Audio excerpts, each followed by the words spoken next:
I always look at it like, who are they there? And then strategically, this is the other thing that I love about social is the platforms are constantly changing and the use cases are constantly changing.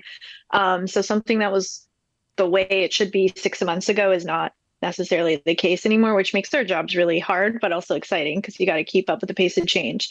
But so we look at, okay, so is the right person there? And then what's the way for the brand to show up there? Because every channel is technically different. There's, Instagram once upon a time was like all about the visual aesthetic. Right. Right. And now we're seeing it go in a meme direction, like a raw, sort of unhinged, just Like, memeified platform. mm, Whereas I think 6 or 7 years ago, that would be like, ew, it's Right. not right, beautiful right, photos. right. And Twitter has become, I mean, Twitter's Twitter, but it has for brands, it's become a place to have a persona and just kind of like be a little loose with your brand guidelines and your brand tone and stuff like that. So I always look at who's there, what's the way we can show up on that particular channel to speak to that person and the way that they behave on the platform. And then how do we always tie it back to who we are, what we do, and what we stand for? And that's where content strategy comes in. And I think that once upon a time there was, you'd have one master content strategy and you're like, this is what we are in Right. social. And now you got to break it up. You got to be like, this is who we are on social. And then this is kind of what we lean into more on TikTok. This is what we are on Twitter. This is what we are on Instagram. It all kind of like Yeah. dotted line ladders up, but you have to kind of put a slight different spin on it for all of the channels. So let's dig into that a Yeah, little you more. are mapping though, which I like. You're mapping it back to the where we're trying to land based on what we know about the audience we're after. Right. Yeah. Yeah, I guess I'm exactly. curious because I've heard this on the paid social side. Like some paid social strategy can come down to, or just paid search and all that, like digital paid. Like I'm going to put money to support this on Google AdWords. I'm going to put it on Instagram. And then I've heard people say, but I'm not going to, for this specific thing, I'm not going to put it on TikTok because it wouldn't like vibe, to use that word, like with everything else. Like Yeah. if that's in your feed and this ad comes up, it's a total like tonal shift and it doesn't Yeah, it make is. sense. And so I'm curious, like, say you're representing something very serious, right? Right. Like how do you get into TikTok in a way, or do you even get into Or TikTok do you bother? Right. in a way that like makes sense, that isn't dissonant and actually helps you? I'm kind of curious how much you feel like you can flex and bend a brand around something like that. I've been pleasantly surprised Okay. by what I see brands doing on TikTok, especially.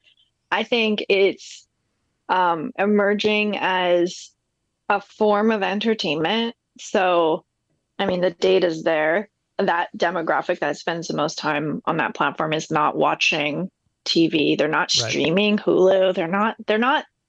This is how they consume. Right. Like, this is where their time is. Right. This is how they're entertained or learning something. Those are the two big reasons they're on there.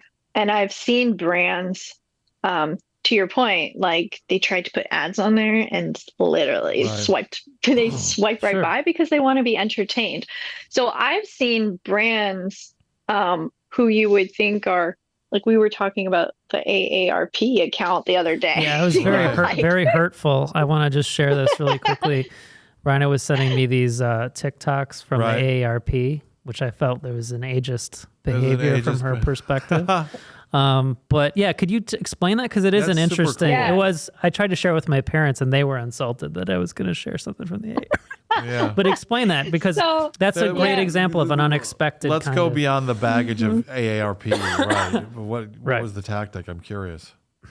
Yeah, so AARP as a brand, you picture, retirees and like people in their 60s taking advantage of these benefits. You picture retirees actually. Yep. But what I was pleasantly surprised by, and I got served an ad, but it wasn't a traditional ad. It was just one of their TikToks that they had like boosted, and it was so self-effacing. Like they knew that there's a point as you get into adulthood where you don't realize you're getting old, but you are. you know? Right. And so embrace that. And so they have this guy on their TikTok who is just leaning into the fact that he's getting a little bit older and he's like getting a little more out of touch with like what's cool and hip. And he's just being himself. And I think that's the magic of what brands are starting to find on TikTok is like when you don't take yourself too seriously and you come off super relatable and people can see themselves doing that dumb thing or saying that dumb thing or feeling that insecurity, it really, really works. At the same time, it's entertaining because you can see yourself, you see your friend, you see your mom, your dad, like in that type of content that makes it super shareable, which is why I sent it to Charlie. I was like, why is this speaking to me? And also, why do you like look like him? Yeah, I feel even more targeted now because you know I do feel like I'm getting older, and that did resonate with me. So I am older, I mean, so it doesn't really matter. But so that's a really interesting example of dimensionalizing it, where this guy does a nice job creating content. Like to me, there's someone at AARP came up with an insight that was like, everybody gets older, some version of that. That's like whether you're getting older, feel like you're about to getting older, or you went through that and you are older. It's a distinct, like humorous time or potentially humorous time in your life where you're like, that feels real. And it's not like the traditional, like wallowing in old age or like you see those ads for retirement, like insurance and all that stuff where it's just like expected age of life and it's all this like depressing shit that you're just like, if I was in that, I wouldn't want to see that. I know that like this is bringing a new fresh perspective that bridges kind of generations.